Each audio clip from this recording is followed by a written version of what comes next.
100 preguntas y respuestas para comprender el conflicto colombiano es un espacio para divulgar el conocimiento histórico y promover el sano debate. Orientan este programa los profesores Mauricio Albeiro Montoya y Wilmer Zuleta. ¿Qué puedo hacer por mi pueblo? Aquí ya no existe paz, aquí ya no hay libertad, aquí ya no pasa un día sin algo que lamentar.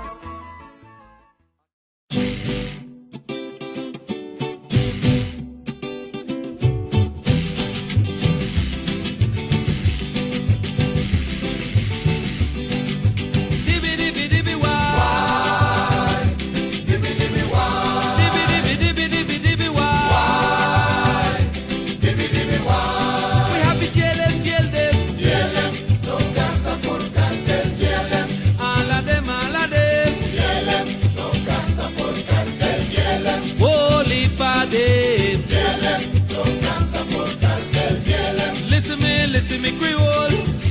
Why when the rich man commit a crime, take out the money and make up a bribe.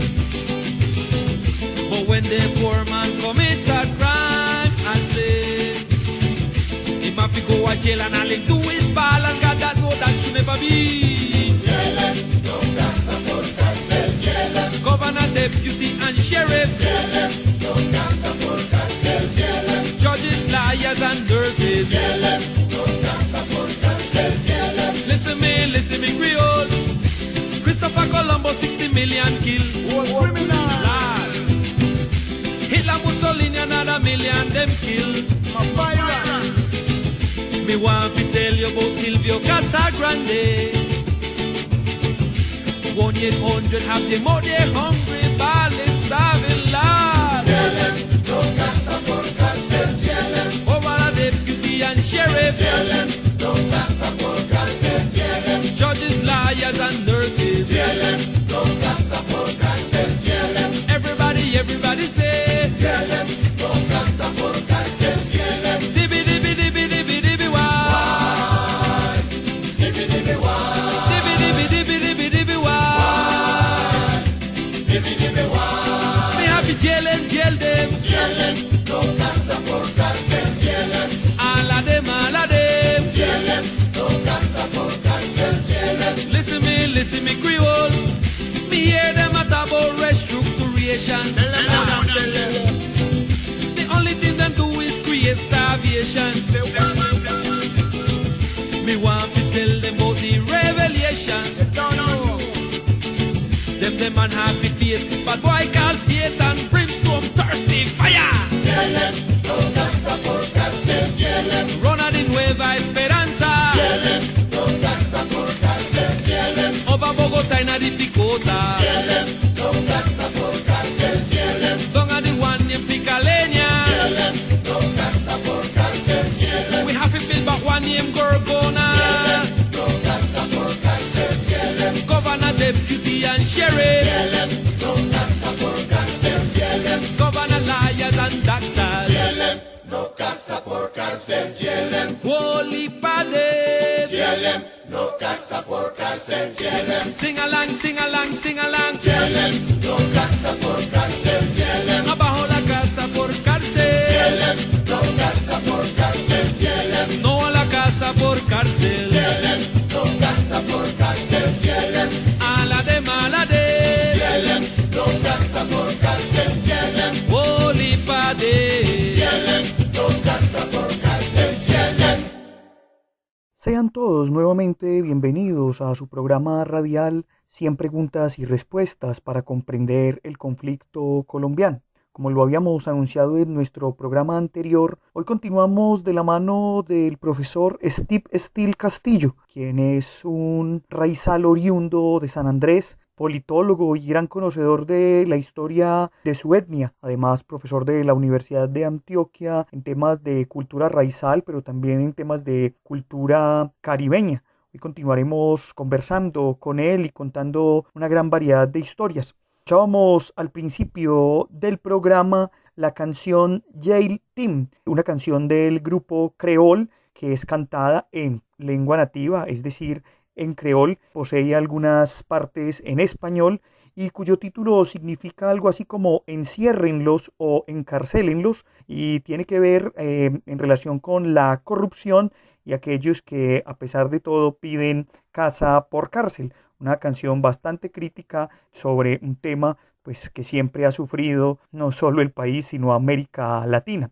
Nos acompaña también hoy en el programa el profesor Iván Ríos y quien les habla, Mauricio Montoya. Vamos a entrar entonces en materia sobre estas historias y también sobre problemáticas tan actuales que afectan hoy a los pueblos raizales de San Andrés, Providencia y Santa Catalina, como son los temas del narcotráfico. Quisiera preguntarle por qué registro se tiene o cuál es el nivel de conocimiento de la localización de población raizal en las diferentes partes del país y cuáles han sido pues como sus condiciones y los problemas a los que se ha enfrentado.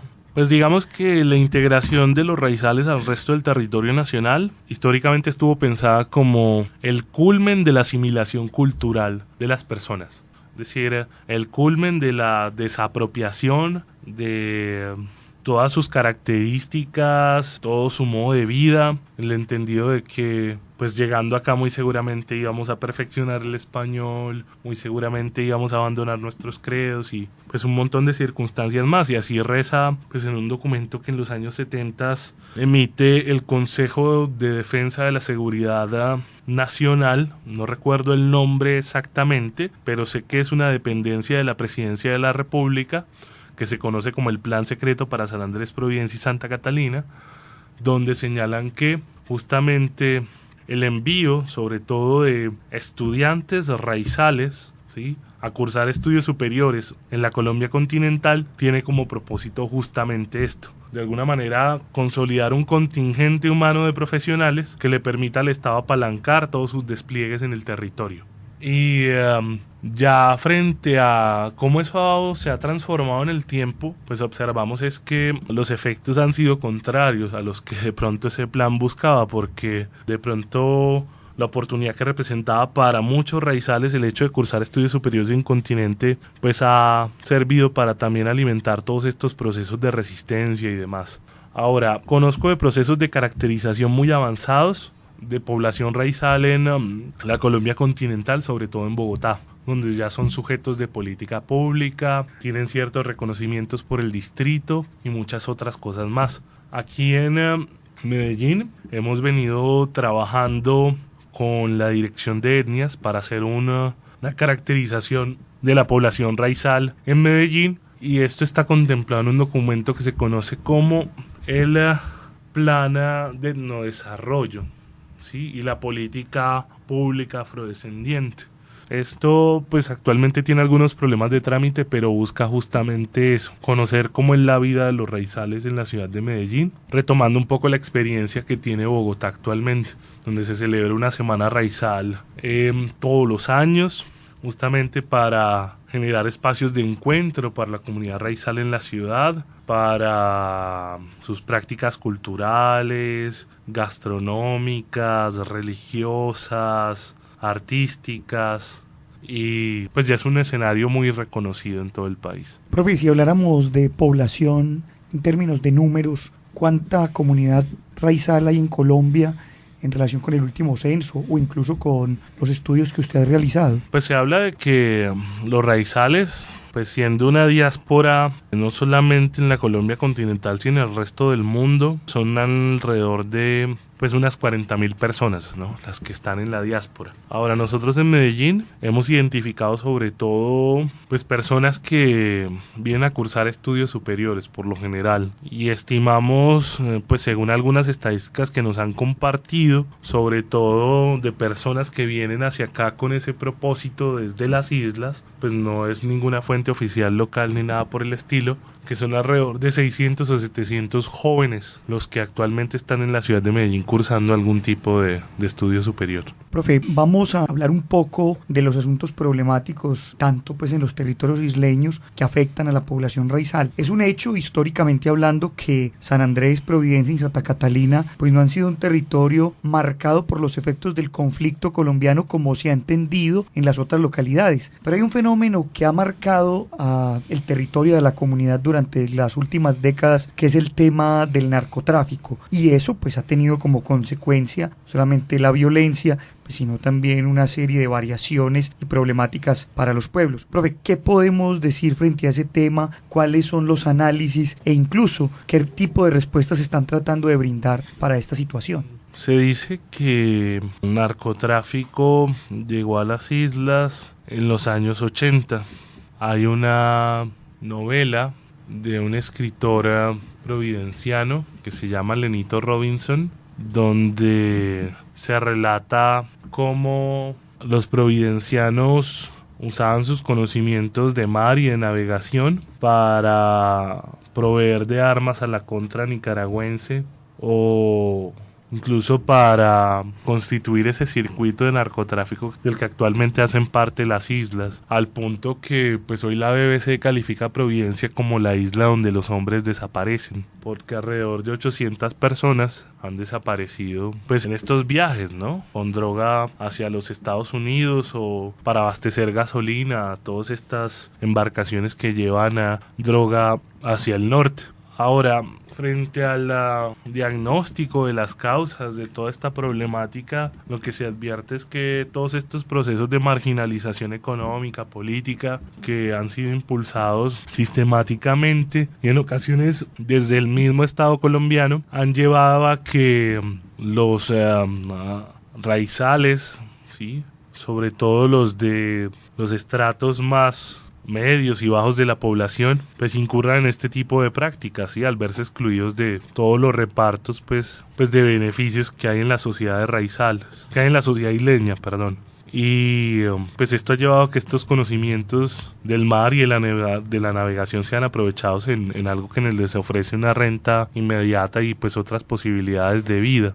Esto pues ha derivado de muchas otras situaciones. El comercio actualmente está tomado por todas las bandas criminales que están en el resto del país. De hecho, el lavado de dinero es una práctica muy recurrente en este sector y las islas se han convertido en una suerte de narcositio, ¿no? Porque han sido el escenario tanto para sumar personas a este circuito del narcotráfico, para lavar todas las rentas que deja esta actividad, y esto ha tenido unos efectos sobre las islas, sobre la moral pública, sobre el modo de vida que actualmente se evidencian, ¿no? La violencia interpersonal es supremamente alta, es más alta incluso que en ciudades como Medellín o Bogotá.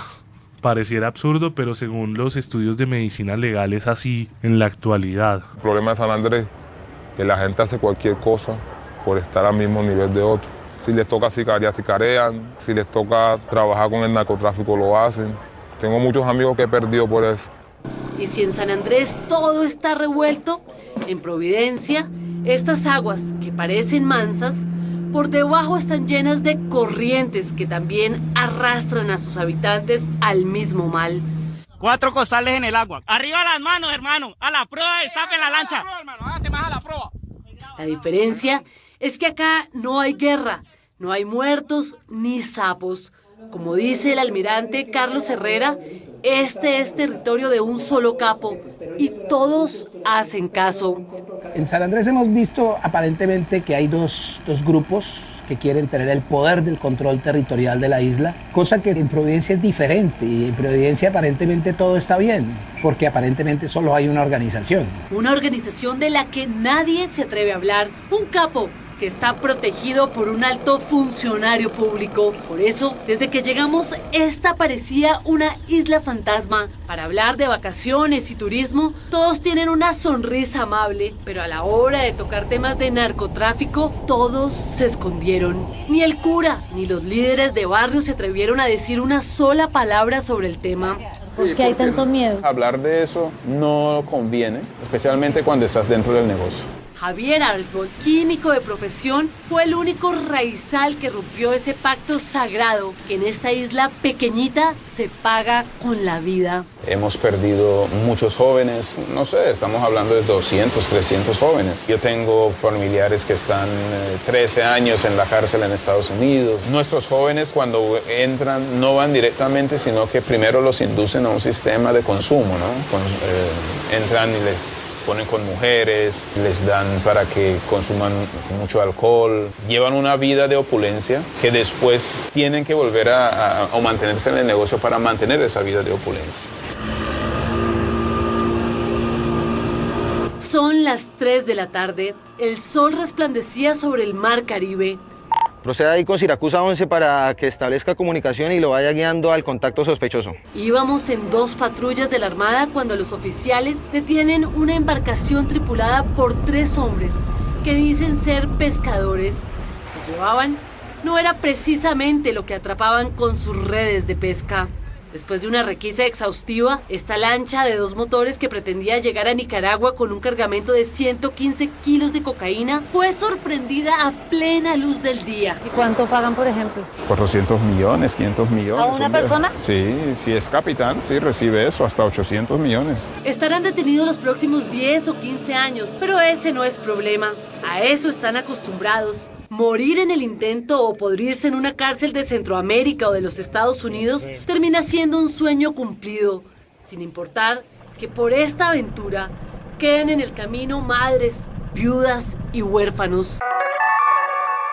Usted está escuchando 100 preguntas y respuestas para comprender el conflicto colombiano. Escuchábamos un fragmento de un informe realizado por los periodistas del programa Los Informantes, en el que se habla sobre el tema del narcotráfico y la violencia en los territorios de San Andrés y Providencia. Profe, hablemos un poco de lo que podríamos decir son los retos que la comunidad raizal tiene para este siglo XXI, pues, y todas las problemáticas frente a las que debe responder, y qué es lo que se exige también de alguna manera al gobierno colombiano para que haya una mayor presencia en los territorios isleños. Pues el primer reto que tenemos como raizales es justamente definir quiénes somos, porque es claro y es por todos sabidos que la complexión cultural del territorio ha cambiado, la complexión cultural de sus habitantes también ha cambiado, y eso exige nuevas consideraciones frente a esas características culturales o biológicas que han querido fijarse para erigir un relato hegemónico de lo que es el ser raizal.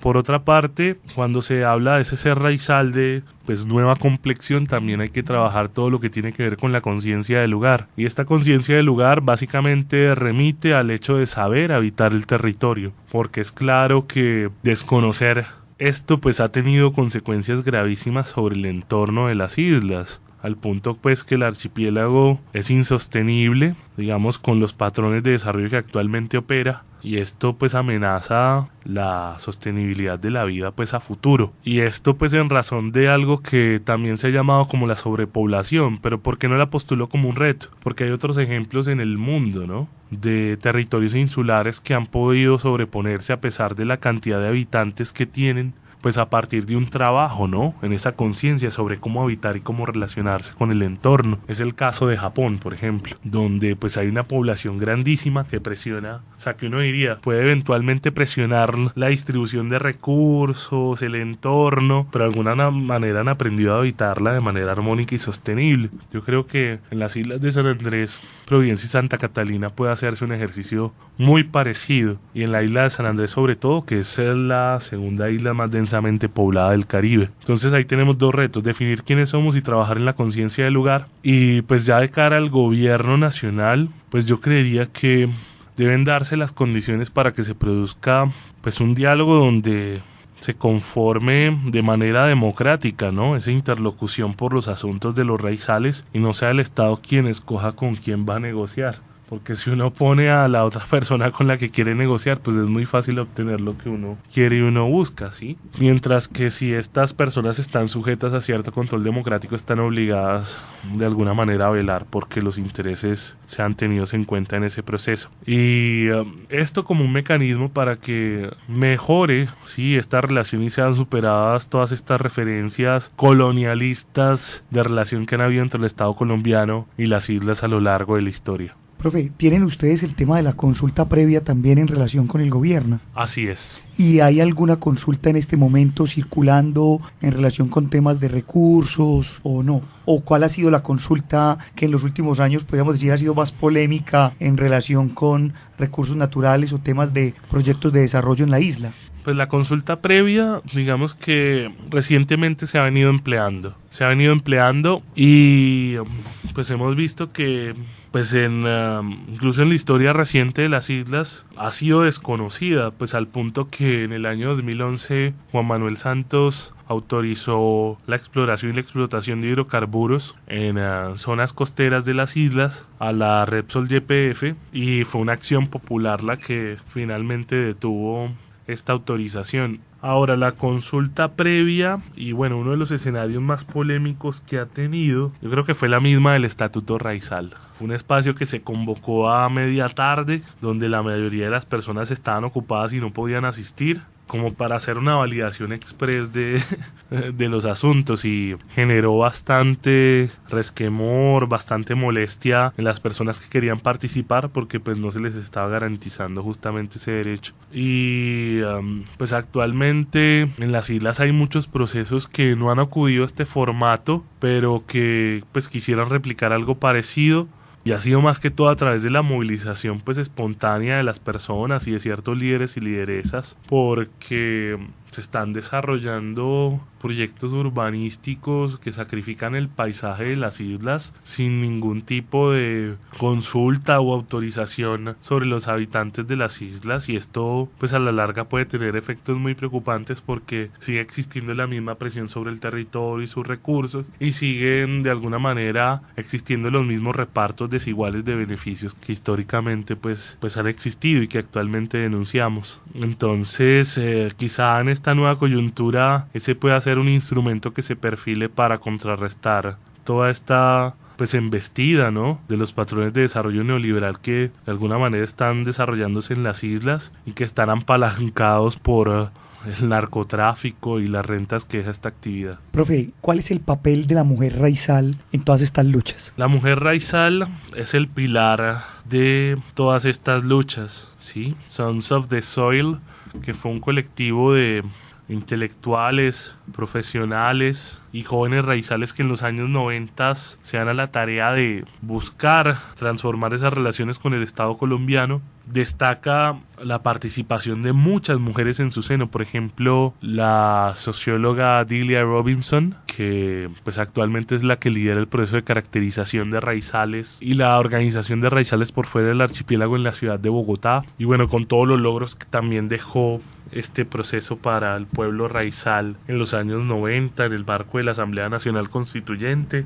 Está el caso también de Mary Moe, que es la que de alguna manera propicia la declaración de la UNESCO de reserva de biosfera sobre las islas, y así hay muchísimos ejemplos sobre cómo la mujer raizal es un pilar de todas estas apuestas reivindicativas que han tenido de alguna manera un resultado positivo para la vida de los raizales, además de todo lo que representa para nuestra cultura el hecho de contar con unas madres raizales y todo lo demás, y también pues todos esos cuestionamientos pues que se están haciendo frente a los roles que han sido asumidos en las mujeres pues en nuestra cultura, porque pues aquí hay que decir algo, y es que ninguna cultura ha sido inocente en relación con todo lo que ha tenido que ver con el heteropatriarcado. Entonces muy seguramente ahí estarán aflorando cuestionamientos pues interesantes en relación a ese rol de la mujer pues en la cultura raizal. Profesor, para terminar, ha sido digamos una característica de nuestro programa incluir otras voces en el diagnóstico y perspectiva de nuestra realidad nacional y el análisis del conflicto. Entonces, en ese orden de ideas quería pedir pedirle que nos rindiera un mensaje a nosotros, a la audiencia, a la población colombiana, desde su lenguaje, desde su cultura, y nos compartiera luego el significado. We want to invite Unum to take care of our people and big up on ourselves. We have to fight together for one new future. Básicamente, y en palabras más breves, lo que quise decir es que tenemos que unirnos porque hay una Colombia a la que nadie quiere pertenecer y es la Colombia de la corrupción, es la Colombia de la desesperanza, de la desigualdad, y hay una Colombia pues que sí queremos y a la que sí nos gustaría pertenecer a todos, independientemente de que seamos raizales, afrodescendientes, indígenas o estemos inscritos pues en la norma cultural dominante de nuestra sociedad. Y es una Colombia de la esperanza, de la igualdad, mucho más democrática, donde pues todos conozcamos los derechos que actualmente son privilegios para unas minorías que han capturado pues el Estado colombiano. Entonces creo que unirnos por esa nueva Colombia pues son las claves para pues conquistar un nuevo futuro, que esa es la frase con la que cierro pues esa breve frase donde invito a todo el pueblo colombiano, a todos los pueblos de Colombia, a todas las culturas de Colombia, al cuidado, ¿sí? Al cuidado y a ennoblecernos y a dignificarnos los unos a los otros pues en todas estas apuestas por estas nuevas Colombias o esta nueva Colombia. Con esto entonces terminamos nuestro programa del día de hoy y estos dos interesantes y maravillosos programas en los que hemos conversado con el profesor Steve sobre una cultura maravillosa como la raizal. Agradecemos al profesor por todos sus conocimientos. Muchísimas gracias a ustedes y a todos los oyentes por compartir hoy con nosotros. A la Universidad Nacional por este espacio que nos brinda, a Jorge Benjumea en el máster y a ustedes los invitamos para que se mantengan en sintonía. Hasta pronto.